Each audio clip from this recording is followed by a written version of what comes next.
Hey, it's Scott Jansen here, and I have a simple question for you.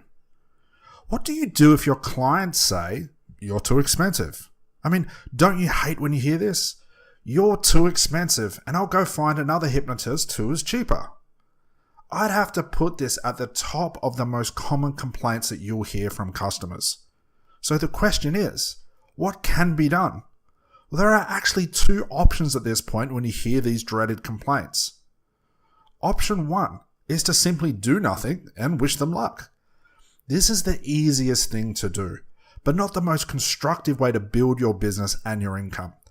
It seems easy to just let people off the hook to avoid any confrontation. When it comes to actually spending money, people feel pain, actual physical pain. It is painful to spend money and painful to even let go of our problems, and it seems silly, as our problems can actually become a part of our personality. And when it comes to something like hypnosis, which is not a physical object, it can be even harder for clients to hand you over their cash.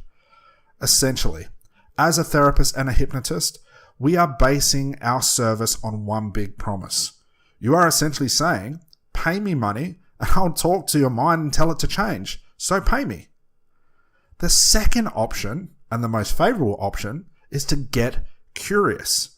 So what do I mean by curious?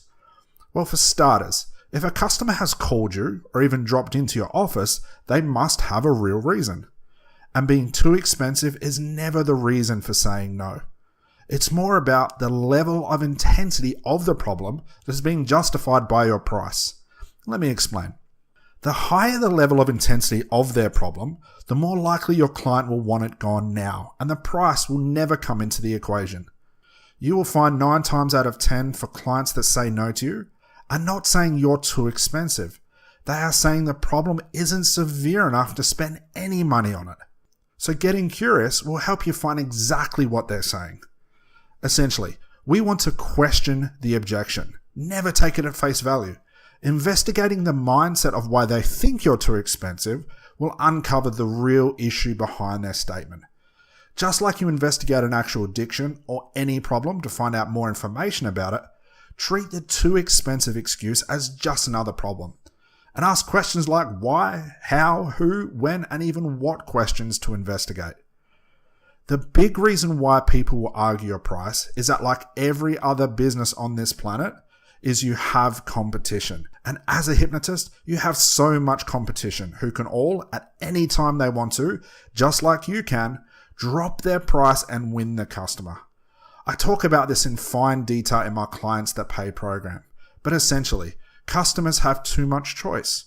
And oblivious customers think all hypnosis is the same. And there are no better ways to do things than others. But we know different because it's our job to know. But even when we explain this to our customers in return, we just get a blank face.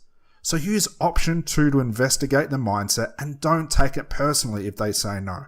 Uncover the real reason, then address them accordingly.